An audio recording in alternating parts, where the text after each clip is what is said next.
আসসালামু আলাইকুম। জাতীয় বিশ্ববিদ্যালয়ে অনার্সে ভর্তির দ্বিতীয় মেধা তালিকায় সুযোগপ্রাপ্তদের ভর্তি শুরু আজ থেকে। তো ভর্তি হওয়ার জন্য কি কি ফর্মালিটি অবলম্বন করতে হবে এবং কি কি কাগজপত্র লাগবে সব কিছু জানিয়ে দেব আজকের ভিডিওতে। এছাড়াও আরও অনেক গুরুত্বপূর্ণ তথ্য থাকছে আজকের ভিডিওতে। তোমরা যারা এই চ্যানেলে নতুন তারা চ্যানেলটি সাবস্ক্রাইব করে রাখো জাতীয় বিশ্ববিদ্যালয়ের সকল আপডেট তথ্য পেতে। তো চলো যাওয়া যাক মূল ভিডিওতে। আমি তোমাদেরকে গুরুত্বপূর্ণ তথ্যগুলো শেয়ার করব, তোমরা ভিডিওটি প্রথম থেকে শেষ পর্যন্ত দেখলেই সব কিছু বুঝতে পারবা। তো জাতীয় বিশ্ববিদ্যালয়ে দ্বিতীয় মেধা তালিকায় যারা সুযোগ পেয়েছো তাদের ভর্তি শুরু আজ 3 জুন থেকে, ঠিক আছে?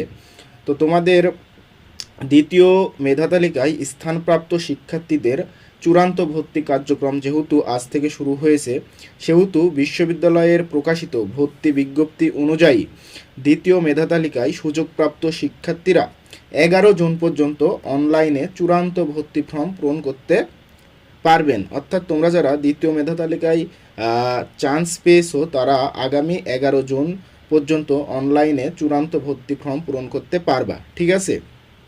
এরপরে কি করতে হবে? ভর্তি ফর্ম পূরণের পর এর প্রিন্ট কপি সংগ্রহ করতে হবে। এছাড়া শিক্ষার্থীদের 4 জুন থেকে 13 জুনের মধ্যে সংশ্লিষ্ট কলেজে রেজিস্ট্রেশন ফি বাবদ 1130 টাকা জমা দিতে হবে। এর আগে জাতীয় বিশ্ববিদ্যালয় দ্বিতীয় মেধা তালিকা প্রকাশের পাশাপাশি প্রথম মেধা তালিকায় ভর্তি হওয়া শিক্ষার্থীদের বিষয় পরিবর্তনের ফলাফলও প্রকাশ করেছে। তো জাতীয় বিশ্ববিদ্যালয়ের কর্তৃপক্ষ দ্বিতীয় মেধা তালিকায় স্থান পাওয়া কোনো শিক্ষার্থী যদি 2024-25 শিক্ষাবর্ষে অন্য কোনো শিক্ষা কার্যক্রমে ভর্তি হয়ে থাকেন তবে তাকে আগামী 9 জুনের মধ্যে পূর্ববর্তী ভর্তি বাতিল করে চূড়ান্ত ভর্তি ফর্ম পূরণ করতে হবে। অন্যথায় দ্বৈত ভর্তির কারণে তার নতুন ভর্তি ও রেজিস্ট্রেশন বাতিল বলে গণ্য হবে। অর্থাৎ এখানে বলা হচ্ছে যে তোমরা মনে করো অন্য কোথাও অনার্সে ভর্তি হয়ে আসো, কোনো একটা বিশ্ববিদ্যালয়ে বা প্রাইভেট কোনো বিশ্ববিদ্যালয়ে ভর্তি হয়ে আসো। এখন তোমার যদি মনে হয় যে জাতীয় বিশ্ববিদ্যালয়ের দ্বিতীয় মেধা তালিকায় তুমি চান্স পেয়েছো এবং জাতীয় বিশ্ববিদ্যালয়ে পড়তে চাও, সেই ক্ষেত্রে তোমার আগের ভর্তি হওয়া বিশ্ববিদ্যালয় বা কোনো প্রতিষ্ঠানে সেই ভর্তিটা বাতিল করতে হবে। বাতিল করে জাতীয় বিশ্ববিদ্যালয়ে ভর্তি ফর্ম পূরণ করতে হবে। এখানে এটাই বলা হচ্ছে। আশা করি বুঝতে পেরেছো।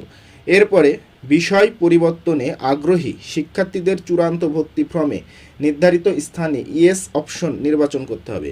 শূন্য আসনের ভিত্তিতে মেধাক্রম অনুযায়ী বিষয় পরিবর্তন করা হবে। অর্থাৎ যারা মনে করো একটা সাবজেক্ট পেয়েছো, সেটা নিয়ে তোমরা স্যাটিসফাইড না, তাহলে তোমাদের মাইগ্রেশন অন রাখতে হবে। তাহলে তোমাদের সাবজেক্ট পরিবর্তন হলেও হতে পারে যদি শূন্য আসন থাকে সেই ভিত্তিতে। তো কলেজ কর্তৃপক্ষ 4 জুন থেকে 14 জুনের মধ্যে শিক্ষার্থীদের চূড়ান্ত ভর্তি নিশ্চয়ন সম্পন্ন করবে।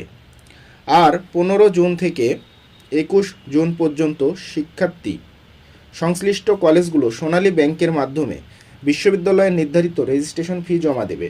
ভর্তি সংক্রান্ত বিস্তারিত তথ্য জাতীয় বিশ্ববিদ্যালয়ের ভর্তি বিষয়ক ওয়েবসাইটে পাওয়া যাবে, ঠিক আছে?